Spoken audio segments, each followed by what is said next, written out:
Akkam jirtu hordoftoota keenya Hayyoo Maltiimiidiyaa qopheessuudhaan kan isin biraan ga'u marree sagantaa yeroo kaayyootiin egaa keessummaa yeroo kaayyootis qabanneetii kan nuti jirru akkasumas immoo qophii simboo keenyaatis ni qabna sirboonni ni jiru isin wajjin yeroo gaarii dabarsaa isiniin jenna ispoonsarrii sagantaa kana qarcaanshee Coffee Trading guddisneeti kan isaaniin galateeffannu weellistuudha keessummaan keenya hadhaa.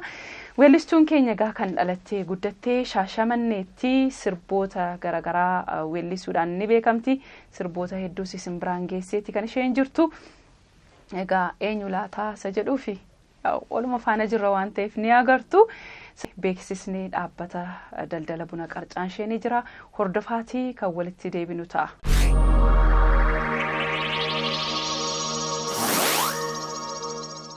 Saayitiiwwan 55 olitti buna oomishuun biyyoota alaa 20 olitti buna qulqulluu sadarkaasaa eeggate gabaa addunyaatiif kan ergu dhaabbanni daldala buna qarcaanshee teeknooloojiiwwan haaraa akka biyyaatti yeroo jalqabaatiif galchuudhaan bunni bosona tokko malee oomishamuu akka danda'u dhugoomeera. Teeknooloojiiwwan garagaraa oomisha bunaa saffisiisuu danda'u gara biyya keenyaa galchuun adda dureedha. Carraa hojii namoota 25,000 oliif dhaabbii fi yeroodhaan uumeera. Sharafa alaa doolaara miliyoona 86 argamsiisuun sadarkaa tokkoffaa argateera.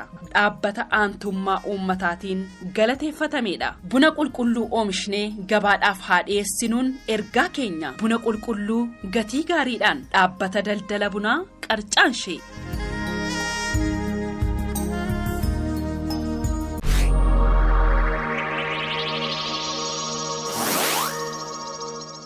Beeksisaa fi sirba weellistuu keenya qindeeffanne simbiraan geenye walitti deebinee jirra.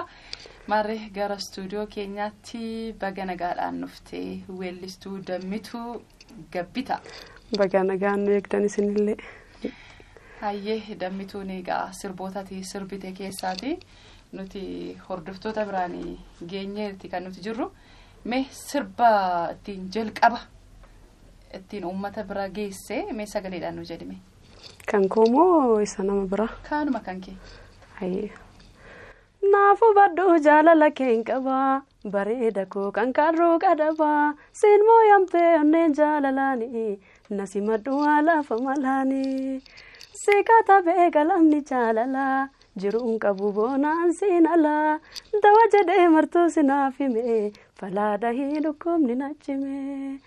Barbaacha kee biyya gattaamuree yaaddoon kan kee takkaanan teessisu barsiina laayichi koon ilaaltu kan biraallee takkaanan feesisu jedheen. Kan biraanan feesisu jedheen. Sirbi kuni sirba ritmisaa sirba walloo. Sirba wallooti biitii wallooti garuu aadaa miti uumeedha sirbichi akkas jechuudha.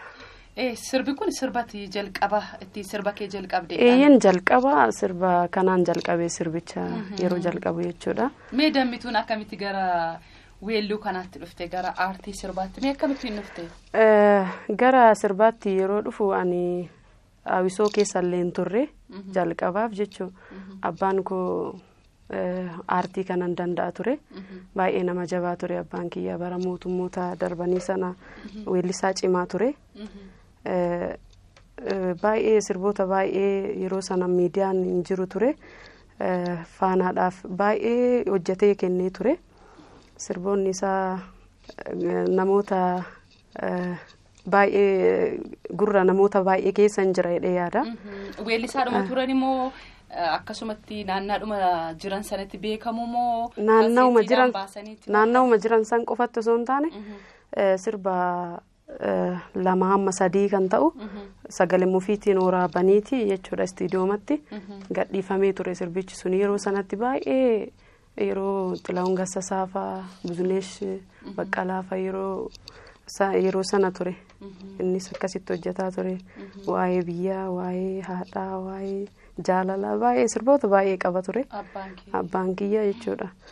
Sarrumaa inni manatti yeroo baay'ee yeroo ayyaana ta'ee yeroo kaan baay'ee mana keessatti yeroo inni weellisuun dhagaya isumarraa dhagayaa guddadhee jechuun dhagaa guddadhee sirboota isaa sanniinillee jedhaati kabiraallee kanamaallee jedhaatuma akkasumatti guddadhee aartiin kana keessa bule abbaa kiyyarraa jedhaan nama biraa fakkeenya nama biraan qabu.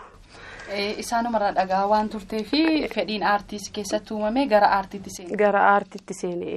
Mee ati sirba abbaan kee sirbaa turan sana mee sirba tokko nu jechuu dandeessaa? Hin danda'a sirrimatti danda'a. Sirbichi yeroo sanatti waa'ee biyyattii tanaati waa'ee Itoophiyaa sirbee abbaan kiyya. Biyya tiyya biyya abbaa jannaa morki baduu mannaa duunee dhumuu wayyaa. Biyya tiyya biyya abbaa jannaa morki baduu mannaa duunee dhumuu wayyaa jedha akkasitti weellisaa jechuudha. Akkam sirboota isaanii sana keessaa ilaaltee irra deebitee sirbuudhaaf ifatti baasuudhaaf wantatti yaaltee hin jiru? Amma yaalii irra jira. Sirba abbaa kiyyaa sana bifa haaraa ta'een kanuma isaa sana fuudheetti hojjechuudhaaf sirba albama guutuutu jira kan inni barreessee qabu jechaadha. Isuma sana waan inni itti dadhabee sana ifa baasuudhaaf qophiirra jiranillee sirrimatti jechuudha. Tole bareedaadha gaa weellistuu Dammituu Gabbitaati gaa. Wantoonni garaagaraa akkati sirbaa jirtus kaasneeti kan nuti jirru sirba kan Arsii akkasumas immoo Ateetee kan naannaa uffannaa naannaa Baalee fi ritimiisaas akkasuma fakkaata kan asitti Arsiidhuma Arsii guftaadha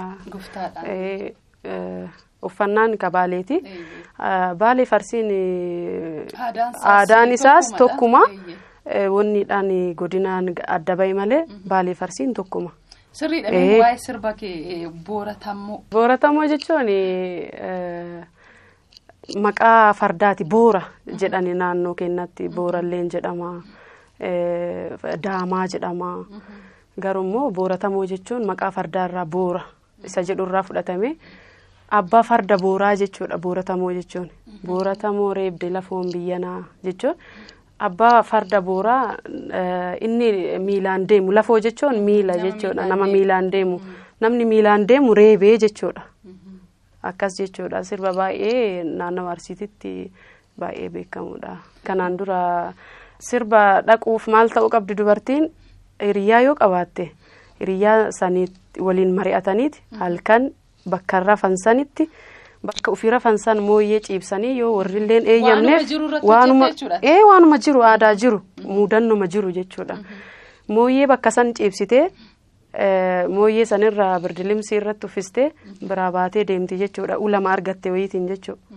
Balbala ta'ee foddaa ta'ee bakkuma wayiitiin baatee deemti. Yeroo warri immoo yoo laalu mooyyee san isima si haga lafti bari'ullee ta'uu danda'a. Booda garuu yoo bakka sanii si dhabuu san beekani yoo beekan hin tumani reebuu ni danda'an yoo hin beekne garuu akkasitti sobdeeti sirba dhattee dhuftee ciisti. Sirba san akkasitti sirbitee dharraa sirbaa baatee galtii jechuudha kanaan dura. Sirba kana keessatti jechuudha. Sirboota riitimii garaagaraatiin sirbameetu jiran. Jalqaba irratti innati sirbite sun naannaa kamitti kan sirbamuudha? Inni lammaffaa akkamiin waa'ee sirba isaa keessa kan jiru sanaa hakaasnu. Sirbichi gosa sadiitu keessa jira sirba kana keessa. Arsii mata'ee godinaalee garaagaraatiin adda qoodamaa jechuudha. Ka jalqaba ittiin seene laanganniffa jedhama. Dubartii qofaan sirbama. Itti aanee immoo booratamoodha. Booratamoon baddiffa dhiiraaf dubaratu walitti dhiitaa jechuudha. Akka calleen irraa cittuutti. Namni tokko sirritti sirbe jechuun yoo calleen citee irraa faca'e jedhama. Akka jedhamutti jechuudha. Akkasitti walitti dhiitaaniiti gargar galanii jechuudha baddiffa sun. Kun ammoo waayyiiffa yookiin ammoo guussaa jedhama. Guussaan sunis waan ittiin sirbamu qaba. Baddiffa kaballaadhaan kabalaa jechuun mukarraa tolfama. Isa kanaan waliin dhahaati ka sirbamu. Guussa san immoo gaafa horiiti isaan sirbama jechuudha. Kanaan garagara ta'a. Garuu inni walitti qabaan isaa Aadama Arsii jedhamee Aadama Arsii naannaa qabachuma keessatti malee achuma keessa naannaa qaba malee Aadama Arsiiti. Ateeteenis aadaa Arsiiti. Garuu ammoo ateetee jedhama. Akkuma san jechuudha. Laanganni Fabaddiffaa fi Gussaa jedhamee adda ba'a jechuudha. Deebisaa faana tura.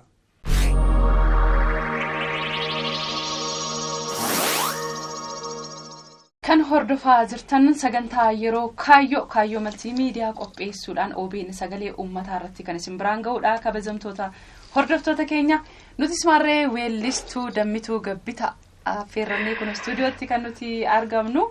Egaan hojiin yeroo gaarii dabarsaa jirtu jenneeti kan nuti yaannu. Ispoonsarii sagantaa kanaa immoo Qarcaanshii Coffee Trading ispoonsara Plaatineemiiti guddisneeti kan nuti isaaniin galateeffannu. Isinis immoo yaada yoo qabaattan bilbiltanii barreessitanii nu biraan ga'uu ni dandeessu. Akkasumas immoo oomishaaf tajaajila keessan beeksifachuudhaaf balballi kan keenya banaadha. Bilbila barreessaa isiniin jenna. Egaa Dammituu walitti deebinee jirra. Sirba si gaaffeerree itti bashannaniiru jenneeti kan nuti yaannu.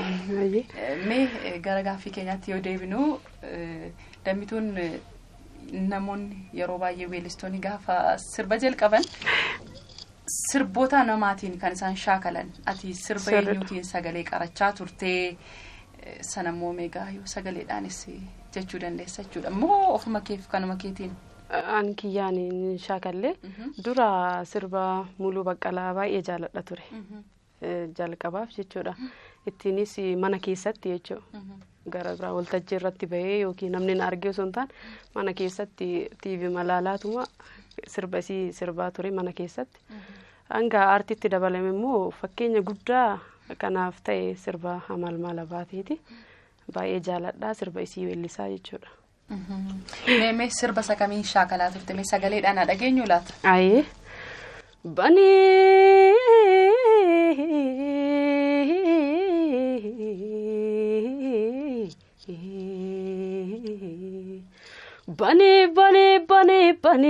naaf onneete. Bani naaf onneete. Naaf bani naaf onneete. Bani naaf onneete. Akkamitti na dalaya soda. Akkamitti na dalaya soda. Eenyu nu beekee waliin nu fida. Sigani nu fide diroo jeenatu baraada. Sigani nu fide diroo jeenatu baraada. Numan argaa kootu garaati. Takkanaan dubbisnee mee maal ta'uu isaati.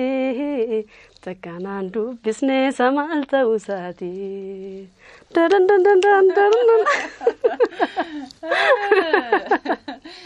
Ay baay'ee bareedaadha.